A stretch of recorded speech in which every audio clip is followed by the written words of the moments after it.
In medieval France, perfume wasn't a luxury. It was art. Because when every street was a river of human shit and every castle wall was a danger zone, the only way to survive was to outsmell death itself. This is the story of how France went from poop to perfume. Very nice. Today, France is the fragrance capital of the world. Elegant, romantic, and impossibly clean smelling. But in the Middle Ages, France was a disaster. There was no plumbing, no soap, no understanding of hygiene, and everything smelled like rotting meat and hot sewage. People pooped in bowls, threw it out the window, and walked through it in robes that dragged through the muck. But worse than the smell was what came after the smell: disease. And to fight back, the French didn't invent soap. They invented something better: perfume. Oh mon Dieu, les gens qui parlent en français, ils ont tellement de charme. Part 1. The Great Dump. Let's go back to 13th century Paris, the pride of Europe. It had cathedrals, universities, kings, and no toilets. Every morning, windows would fly open, and people would yell, "Watch out for the water!" That was your last chance to move before a chamber pot came crashing down from the second or third floor, filled with the leftovers of last night's wine, stew, and regret. The gutters were open air, the alleys were full of flies, and the rain turned everything into brown soup. There's a record of one poor woman being hit in the head with a falling pot of poop and dying from it. Cause of death: medieval sewage system. This was normal life. Part 2. When poop meant plague. That filth was alive, crawling with bacteria, parasites, and disease, and it turned every medieval French street into a biological war zone. Here's what people were catching from it: dysentery, an intestinal disease that spread through dirty water and food.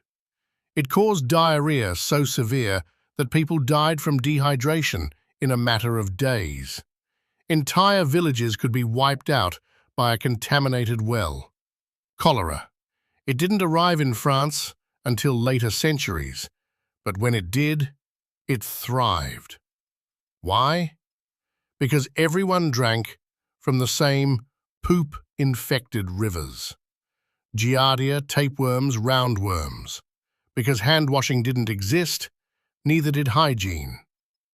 People ate with dirty fingers, wiped with leaves, and rarely bathed. Worms were a daily struggle, and many just lived with them. The Black Death. Though carried by fleas, the unsanitary conditions in French cities turned the plague into a death machine. Rotting food, garbage, rats, and sewage everywhere. Perfect breeding grounds for pandemics. In 1347, the plague reached France. Hello, how are you? By the end, it had killed nearly half the population, and the cities just kept smelling worse. Part 3. Castles stank too. Even kings couldn't escape the stench. In castles, toilets were called garderobes, literal holes in the wall that dumped waste straight outside. Some castles had latrine towers or poop chutes that led to the moat. Except the moat didn't drain, it just sat there. A pool of noble excrement. Guests were warned never to walk too close to the outer walls. If you did, you might find yourself wearing whatever the Baron ate last night. Even Versailles, centuries later, was known for being so filthy that guests would relieve themselves in fireplaces or hallway corners. No one was clean. Part 4. The Flower Fight Back. Far from the stink of Paris, in the hills of Grasse, something amazing was happening. Tanners there had long been working with animal hides, and the smell was unbearable. To hide the odor, they began rubbing the leather with flower oils, lavender, rose, orange blossom, jasmine. Then one day someone said, "If it works for dead animals, why not try it on the living?"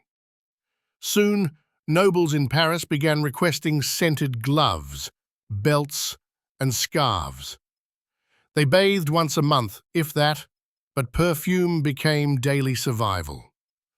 Perfume shops popped up in towns, grass exploded in size, and before long, perfume wasn't just a workaround, it was an identity. Part 5. When scent saved lives. When the Black Death hit, people truly believed that foul smells carried disease.